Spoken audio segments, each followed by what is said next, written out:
Hello, my amazing English learners. Welcome back to Fluent English Learning. Today, I have an incredibly relatable and heartwarming story for you. My first day at Riverside High. But before we start, let me ask you, have you ever felt nervous about starting something completely new? Have you ever walked into a room full of strangers and felt like you didn't belong? Have you ever made an embarrassing mistake on your first day? It's okay. Don't worry. We all have been there, but today I have something special for you. With this technique, you can improve your English listening and speaking skills while experiencing a realistic teenage story, just like living through your own high school memories. It is called the story shadowing technique. What is story shadowing? Simple. Listen to Emma's complete story first, then replay it and repeat everything she says word by word, sentence by sentence, matching her tone, emotion, and rhythm. It's like becoming Emma's voice twin.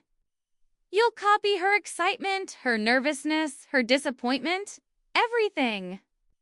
This helps you develop natural English pronunciation, intonation, and fluency. And here's the best part. You will also learn 15 essential English words and phrases that teenagers actually use in American high schools. Each important word will be highlighted in blue and its meaning will appear at the top of your screen. Words like clutching, deer in headlights, emotionally exhausted, established social groups, fresh start, and many more. Plus, I'll share some real high school conversation phrases that American teenagers use every single day. Ready to shadow Emma's roller coaster first week with me? Let's dive into this authentic American high school adventure. Remember, first listen carefully to understand the story, then replay and repeat after Emma, matching her emotions and voice. Don't worry about being perfect, just have fun shadowing. Let's start Emma's journey.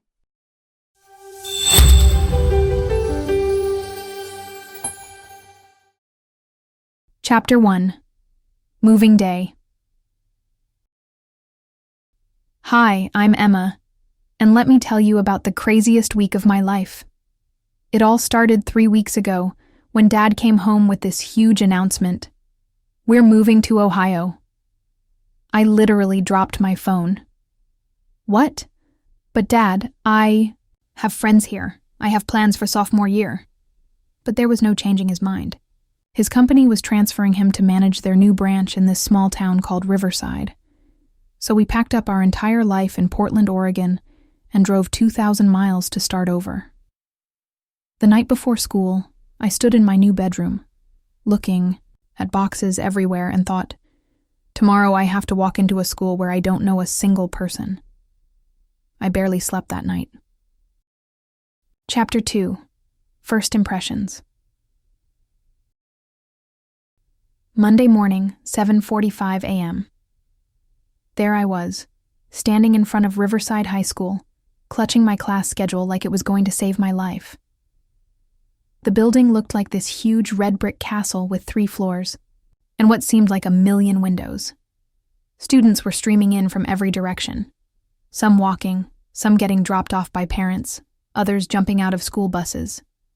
Everyone looked so confident, so sure of where they belonged. I took the deepest breath of my life, walked up those concrete steps, and pulled open the heavy glass doors. The noise hit me first.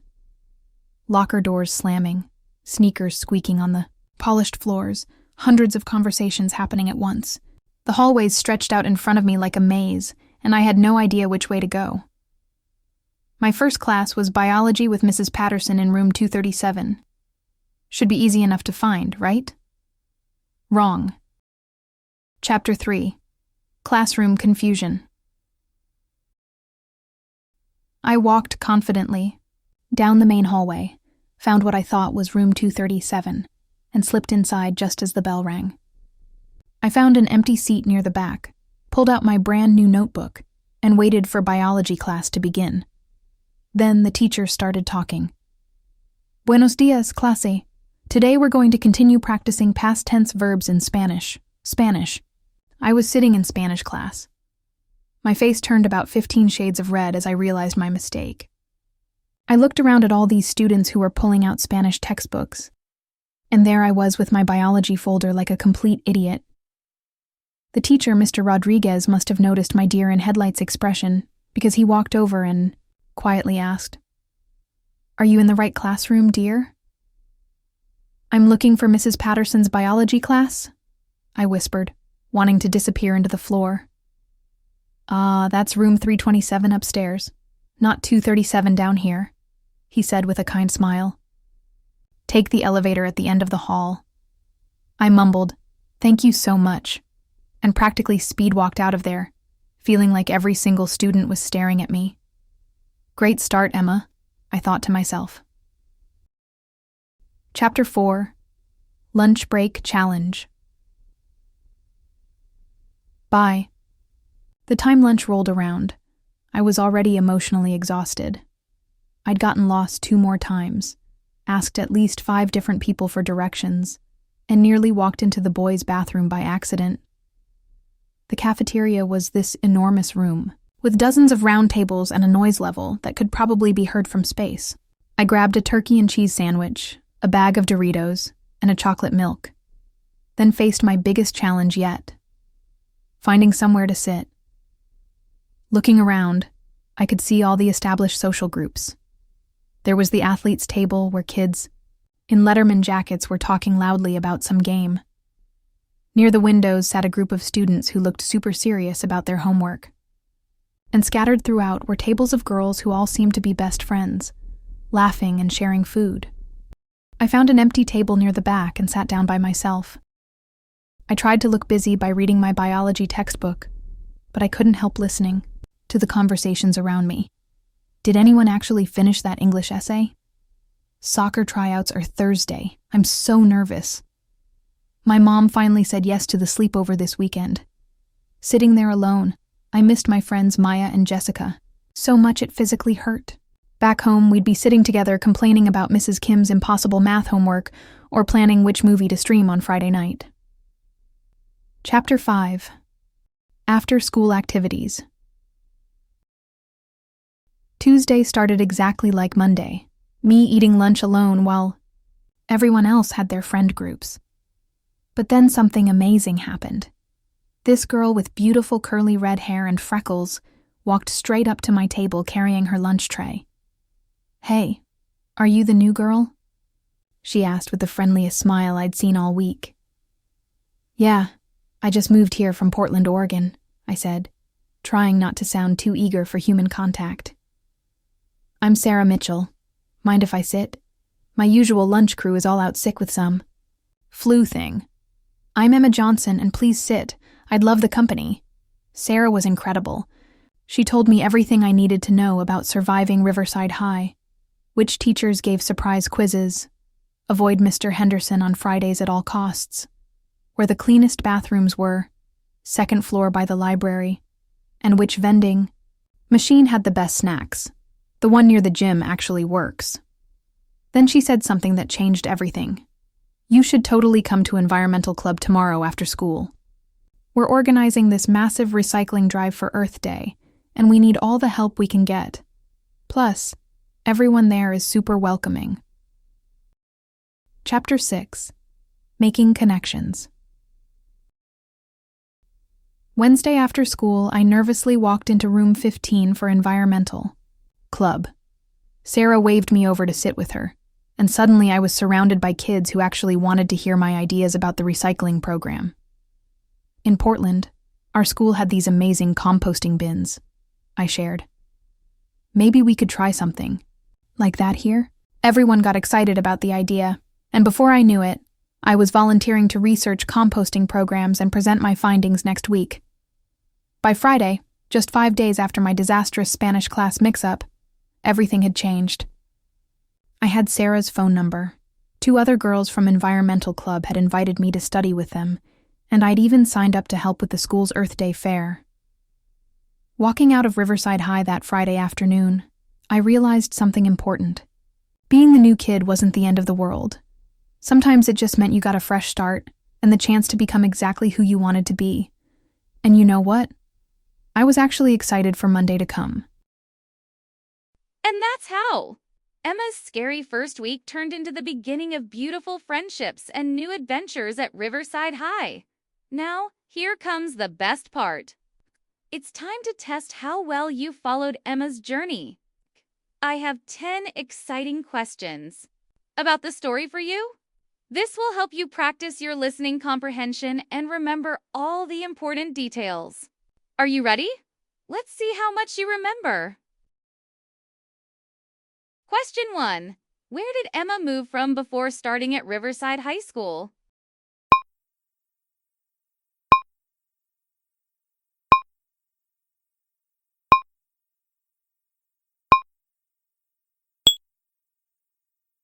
Answer: Portland, Oregon. Question 2. Why did Emma's family move to Ohio?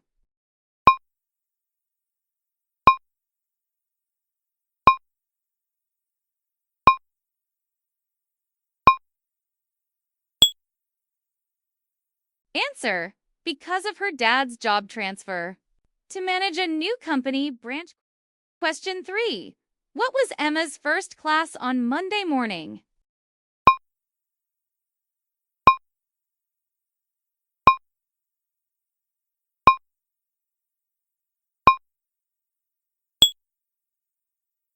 Answer: biology with Mrs. Patterson. Question 4. Which classroom did Emma accidentally walk into on her first day?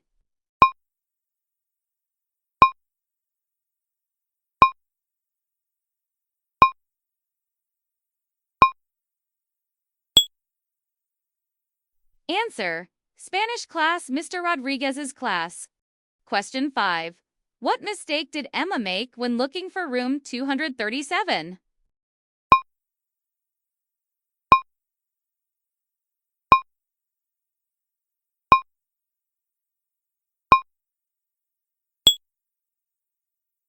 Answer: she went to room 237 downstairs instead of room 327 upstairs. Question 6.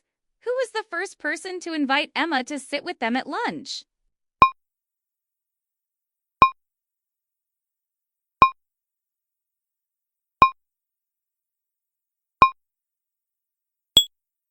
Answer: Sarah Mitchell, a girl with curly red hair and freckles. Question 7. Which after-school club did Sarah invite Emma to join?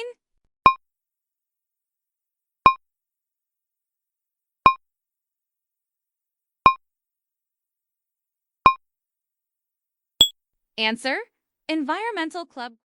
Question 8. What project was the Environmental Club working on?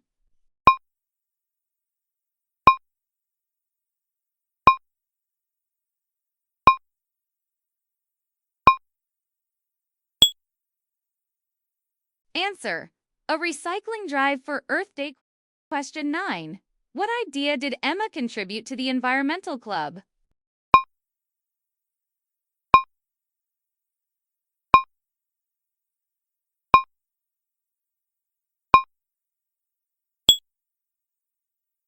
Answer: composting bins based on her experience from her school in Portland. Question 10. How did Emma feel about school by Friday compared to Monday?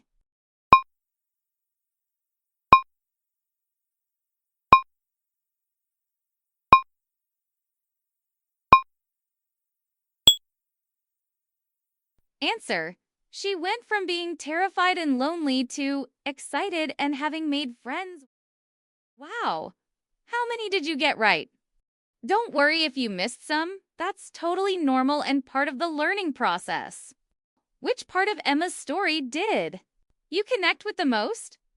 Was it her embarrassing classroom mix-up, her lonely lunch experience, or maybe the moment Sarah became her friend? I want to hear from you. Drop a comment below and tell me, which scene was your favorite and why? Have you ever had a similar first day experience? What advice would you give to someone starting at a new school? Your comments help me create better stories for you, and I read every single one. Plus, engaging with each other creates an amazing learning community. Don't forget to like this video if Emma's story helped you learn something new. Subscribe for more realistic English stories and ring that notification bell so you never miss our latest adventures. See you in the next story, my amazing English learners. Keep practicing, keep shadowing, and keep believing in yourself. Bye-bye.